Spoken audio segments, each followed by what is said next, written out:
up? I donated plasma. Sheesh. I donated plasma. That's what that is. I ain't want y'all looking at me crazy. But yeah, I donated some plasma. If you don't know what plasma is, it's in your blood, and they take it from your blood and they put the blood back in your system. So they taking out the plasma.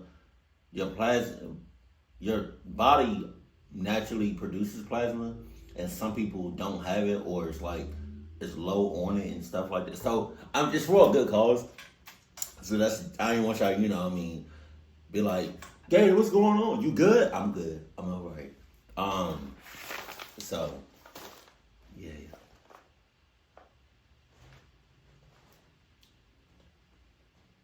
Every single time I have to just admire this. Oh my God. Oh my God.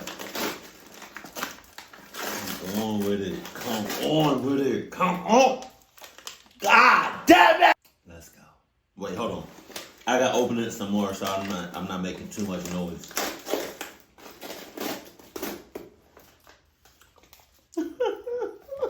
It's so good. Okay. How you doing, Mr. Ball? Sup, though? There is a little cottage right on the water in Maryland called Cottage. Shouts out to Maryland, because I'm from Maryland. Shouts out to PG County. What's up? How you doing? Shouts out to the DMV. If you know, you know. Hey. 06. It's a rustic place with a wood fire stove, a couple of small beds, and a small sitting area for breakfast. And then outside the cottage on the porch, you have this amazing view of the water. And then behind the cottage is the resort that the cottage is a part of. And the resort offers guests that stay in this cottage great food, great entertainment. This is a great spot. However, Cottage 506 has a dark secret. And it's the reason I and many other people will never be staying there. But before we learn about Cottage 506, if you're a fan of the strange, dark, and mysterious delivered in story format, then you come to the right place, because that's all we do, and we upload once a week. So if that's of interest to you, please offer to house sit for the like button while they're away for the weekend. But instead of looking after their property, just spend the entire weekend downloading viruses to the like button's computer. Also, please subscribe to our channel and turn on all notifications so you don't miss any of our weekly uploads. Okay, let's get into today's story.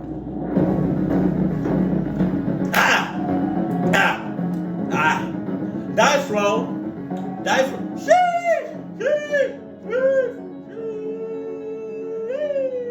A little afternoon on Valentine's Day 1998, a married couple named Steve and Kim Rico held hands as they walked towards their car. They clubbed. They just dropped their 8-year-old daughter off at a neighbor's house in the suburban neighborhood in Maryland where they lived. Wow. Wow. I was born not there specifically, but I was born in Laurel. That's crazy. I farted. Again. One more time? Sorry. Now, Steve and Kim had the whole weekend to themselves, and they were really excited about it because they had this big trip planned. Now, admittedly, Kim had no idea what they were actually going to be doing because Steve was the one who planned it, and he was obviously being very secretive about the details. He wanted this to be a surprise. And so for weeks leading up to this weekend, Kim would see Steve on the phone all the time, presumably planning whatever it is they were going to be doing. Nah, I would be like, who are you on the phone with? Huh? Why you being so secretive? Huh? At 3 o'clock in the morning? Huh? Bet you cheating. But he wouldn't let Kim hear what he was saying on the phone. He would kind of muffle his voice, That's or just hang up before she could come over and hear him. And then also after these secretive phone calls, Kim would often see Steve writing all these notes down in his journal, presumably about whatever it was he was planning. The only details Steve shared with Kim about this trip was, make sure you wear something nice. When the couple reached their car, Steve hopped in the driver's seat. I'd be like, you sure? Just something nice. That's it. I don't gotta bring my Adidas. No. I don't gotta have no protection on me. No. I don't gotta watch over my back. I'm good. You know, I don't gotta learn but some boxing moves, right? I don't gotta, you know what I mean? I'm good, right? All I need is just something nice. I don't need to protect myself. I don't need to bring nothing else, right? You lying. You lying. You lying. At minimum, I'm bringing my Adidas 67,000s. And Kim hopped in the passenger seat, and immediately, right after Steve had fired up the car, Kim turned to him and said, "Are you going to tell me? You going to tell me where we're going?" But Steve just grinned and said, "Nope, it's a surprise." Kim gave a theatrical sigh and sat back in feigned frustration. But inside, the way she was really feeling was just excited. This was so cool that Steve had put so much effort into whatever it is they were going to do. But also, Kim was seeing her husband was really making a big effort to make her happy. And this was kind of new because lately, their relationship had been really rocky. Kim and Steve had been married for 9 years by this point, and they were both very, very different people. Steve was a total homebody, kind of introverted, and Kim was the opposite. She was super extroverted and very social. But when they first met each other, it was actually their stark differences that brought them together. For Kim, when they met, she was in her early 20s, she had just dropped out of college, and her experience with men so far had been she would meet them at parties or bars, and at first it would seem like their relationship was great, but then invariably these guys would just kind of move on and break Kim's heart. But Steve was different. He was this huge guy, 6'4", massive football player, Jesus. but he was totally a gentle giant. And as soon as he met Kim, Kim could tell this guy is different. He's treating her with respect, he's loyal. Mr. Ballin has a way of like just throwing like a huge curveball. So I don't know if it's what it seems, because it looks like, the guy is going to do something crazy. But he might, I don't know. She might be crazy too. They both, I don't know. Let me see. Oh. To her, he really cares about her, and so they hit it off right away. And Kim very quickly became pregnant, at which point Steve asked her to marry him, and Kim didn't hesitate for a second. They were totally in love. He looked and crazy. Marriage to Steve had really been a stabilizing factor in Kim's life. She wound up going back to college and got her degree, which landed her a job as a surgical technician, which is what she did now. And Steve turned out to be just a fantastic father, and he wound up actually staying home with their daughter when she was a baby so Kim could go out and work. And Kim always thought it was funny when she would come home and she would see Steve standing in the doorway cradling this infant, but he's like this massive person, and so their baby looked like a toy. But unfortunately, over the last year, Kim had seen a change in Steve. He went from being a shy person, but a person who could go out and function in society, to a shy person who basically stopped going outside altogether. Steve basically refused to go out anywhere with Kim. He didn't want to talk to anyone. Hold on now. I might have something here. This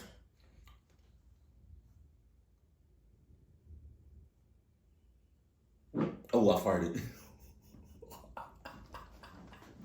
That was so dramatic. This popcorn is the kettle corn popcorn. But I put the movie theater popcorn on top of it, like the seasoning. Give that a shot real quick. Hold on now.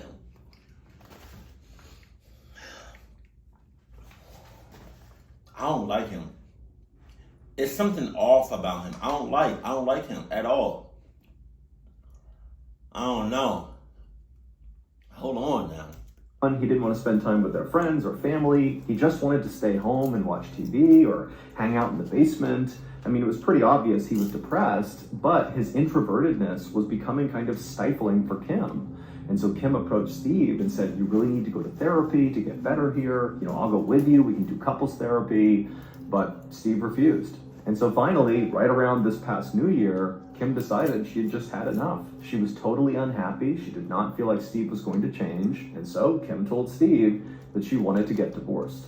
And when Steve heard that, He realized the gravity of this situation. He knew Kim was unhappy with him, but he did not know she was thinking about separating. And so Steve kind of broke down and begged Kim to give him another chance. Let him prove to her that he will change, that he wants this marriage to work. And Kim said, okay. And so that was how Steve wound up planning this very secret getaway on Valentine's Day. This trip was supposed to be the start of their new and improved marriage, and so Kim was really excited and optimistic about the future. After driving for about an hour and a half, Steve pulled off the highway and began following signs towards the Eastern Shore, which is a waterfront area of Maryland that's very beautiful. It was located about 70 miles away from Steve and Kim's home. After driving for a few minutes, Steve pulled into the parking lot of the Harbortown Golf Resort. And as soon as he pulled into a spot and turned off... Now, listen, go 50-50. This popcorn is so damn good. This can go 50-50. No. Because you're saying, I want a divorce, and then he immediately says, I want to plan something, a getaway. Either you want to plan something that's lavish and fun and lovable and beautiful, or this is a trap to cluck my ass up. And because this is a story that Mr. Ballin is talking about, somebody gonna get clucked up. I don't know who, but somebody gonna get clucked up at the end. I don't know if I heard you say it. Cause that's like if I was in her situation, if I was in her shoes and I said I want a divorce, and you immediately say I want us to go on a trip far, far away, I'm like, hell no. I'm good. I'm good. Car, he clapped his hands and turned to Kim and said, okay, we're here. And Kim looked from her husband out to all the perfectly manicured grounds of the beautiful resort, and she smiled and leapt out of the car excitedly. Kim and Steve took each other's hands and marched inside to check in, and as they were checking in, the person behind the desk gave them glasses of champagne, and then after handing Kim and Steve their key cards, the receptionist told them that their cottage where they were staying was like the nicest property at the resort. Kim and Steve were totally pumped. They took their champagne and their room keys, they walked back to their car, and then drove a little ways deeper into the resort to their cottage. It was cottage 506, and it looked out over the water. And when they went inside, Kim was totally wowed. It was this rustic suite with a wood fire stove in the middle and 2 queen-size beds and a little coffee table area for breakfast over here. It was perfect. And we're a couple. We're a couple. Why we need two big ass beds? We're a couple. What? Sus. I'm like, nah. This shit not adding up. Like, it's not. Like, hell no.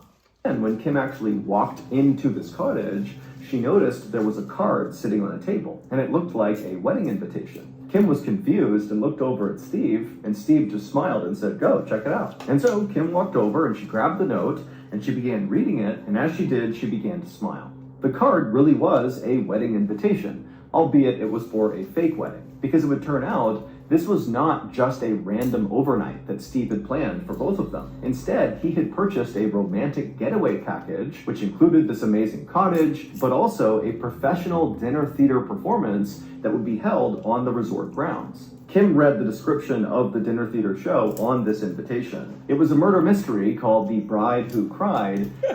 Can you imagine? Can you imagine? He doing all this for them. He doing all this for her. Right? All this. Money out the ass. All this, right? Can you imagine at the end of it, she talking about, I still want a divorce? Bitch. Bah, bah, bah, bah.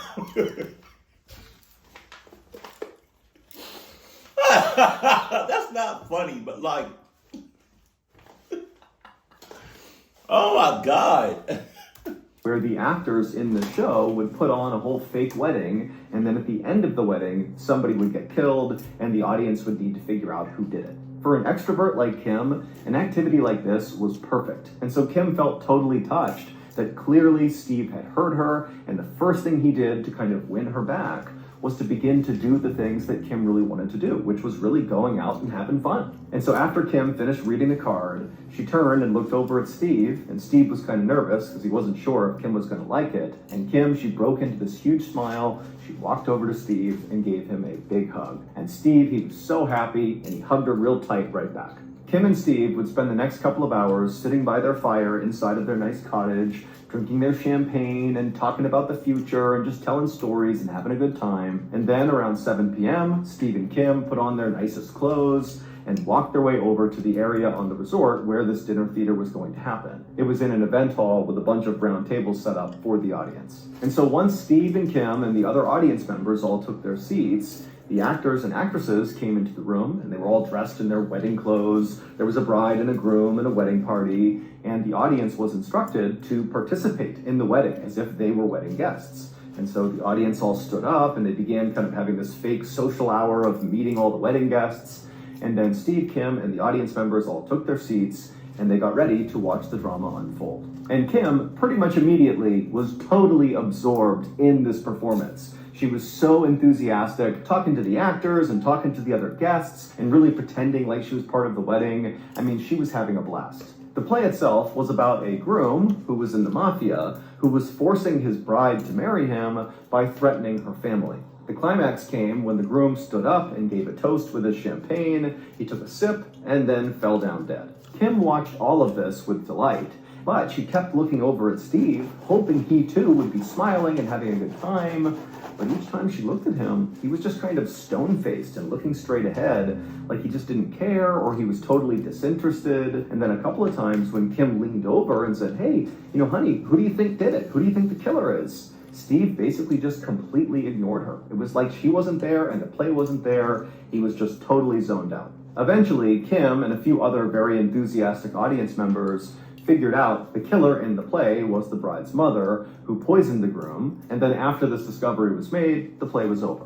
As everyone got up from their seats and began to leave, Kim couldn't help but feel really annoyed with Steve because he was just so silent and not invested in this play. And it's like, we came all the way here, why aren't you at least pretending to enjoy this? But Kim also thought, Steve put a ton of effort into this weekend. He's clearly trying. I'm not going to start a fight. I'm not going to bring it up. And so finally... He's not trying.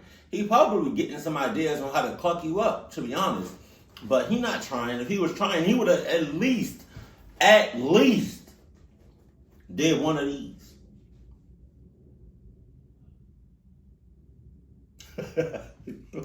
Just said to Steve, "Hey, why don't we go to the bar and get a couple of drinks, bring them back to our cottage, and just hang out there for the night?" And when Steve heard this, he actually smiled and said, "Okay, great, let's do it." And by the time the couple got back to the front door of cottage 506, they were holding hands again and laughing and telling stories. And they went inside, and Steve put the beers down on the table, and then Kim said she was going to go in the bedroom and just quickly change into something more comfortable.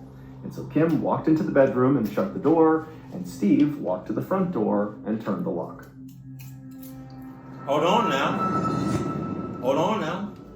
Hey everybody, if you've not heard by now, last week we made a major announcement. Our flagship podcast, Mr. Ballin Podcast, Strange, Dark, and Mysterious Stories, that pretty much immediately rocketed to the top of the charts when we launched in 2022, and then quickly was scooped up by Amazon by the end of the same year. Yeah, that show, our top show, is now available everywhere. It is no longer just on Amazon Music. It's on all platforms, and it's free. Which means if you've not listened to this podcast since it went exclusive with Amazon Music back in November of 2022, then that means you have about 100 new stories that are only on the podcast that are only now being made available to everybody. So go binge them. And if you signed up for Amazon Music just for this podcast, I love you. Thank you so much. I don't know why. If I'm just hungry or what, but this is really good. Go ahead and get you some kettle corn popcorn, specifically Orville Redenbacher. Get the movie theater butter seasoning, Orville Redenbacher, and mix them. Oh God. But most importantly, there are still going to be perks for you if you continue to listen to the podcast on Amazon Music. Prime members will get to listen to the Mr. Ballin podcast 30 days earlier than everybody else, and Prime members will get to listen to the podcast on Amazon Music with no ads. But again, the Mr. Ballin podcast is now available worldwide on every podcast platform, and it's totally free. So please, if you would, go find the Mr. Ballin podcast on your choice podcast platform, whether that's Amazon Music or Spotify or Apple or whatever. Give us a follow, listen to an episode, and then please rate the podcast and leave a review. It does an enormous amount for the growth of the show. I'd really appreciate it. All right, back to the stories.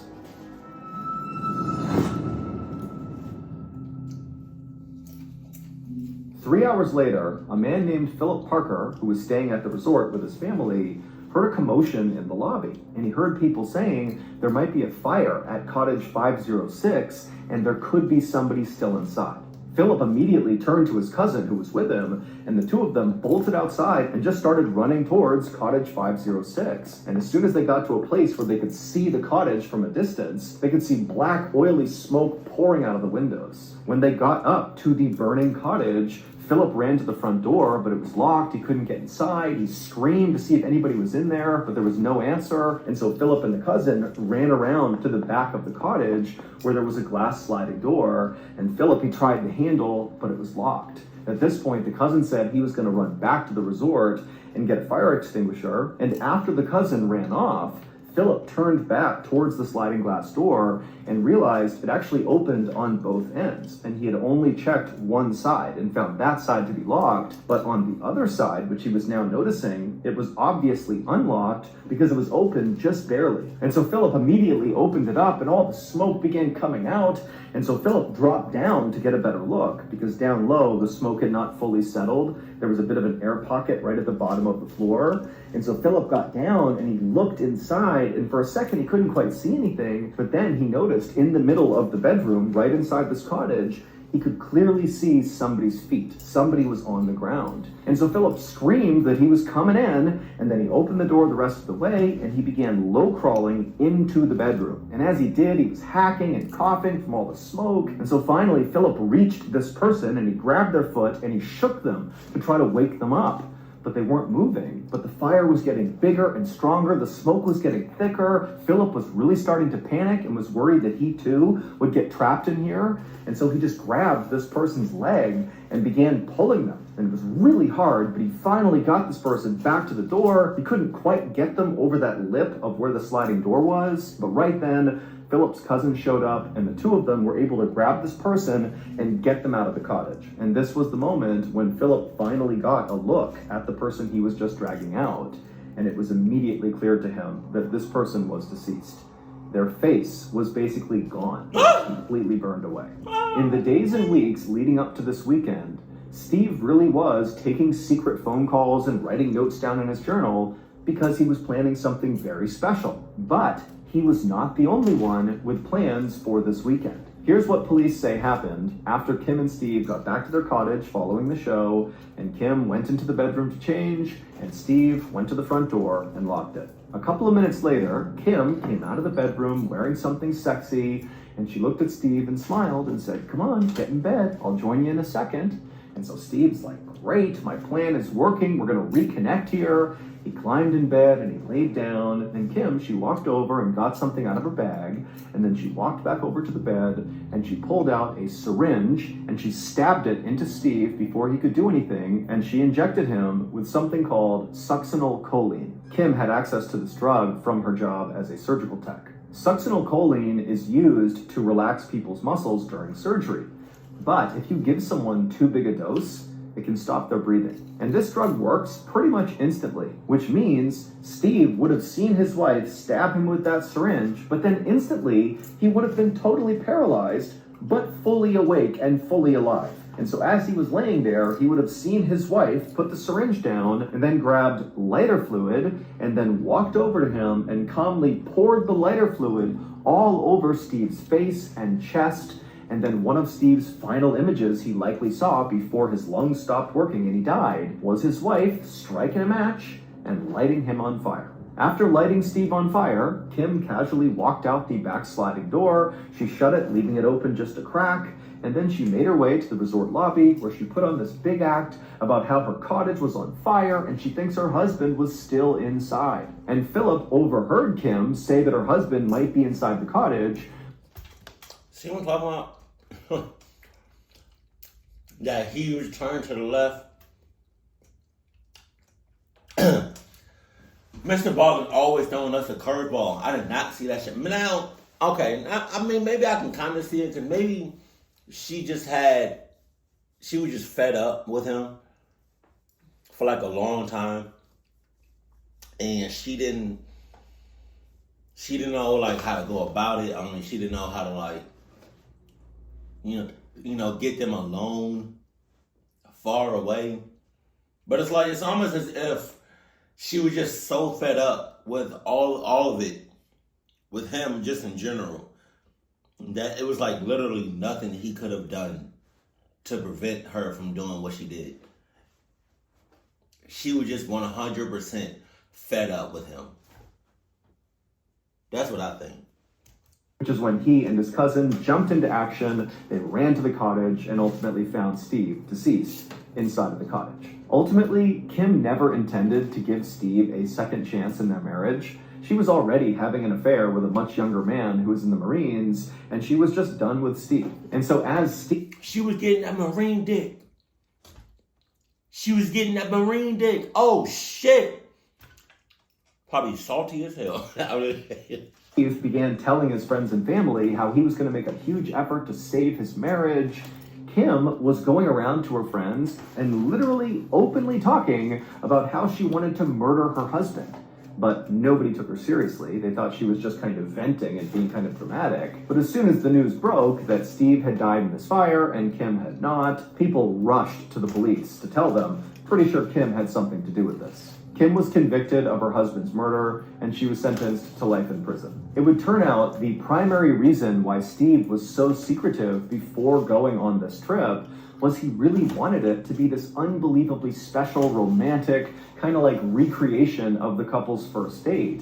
And so what he was doing is he was calling all of Kim's friends and family members and asking them questions about things Kim liked because he wanted to incorporate all of her interests in this trip. And then after these calls, when Steve was writing in his journal, that was not just writing down like logistics of the trip. He was also writing down how much he loved Kim and how excited he was for their future and what they would build together as a family. I mean, Steve... Meanwhile, she over here hoeing around on some Marine dick. Jesus Christ. Really believed they were on a path to reconciliation, but of course, that just was not the case. Oh my God. But she had to do all that. So, basically, she a hoe. Or she was. No, she probably still is. Oh my God. She had to do all that. She couldn't just... Like, getting that Marine dick wasn't just enough. She just had to end your life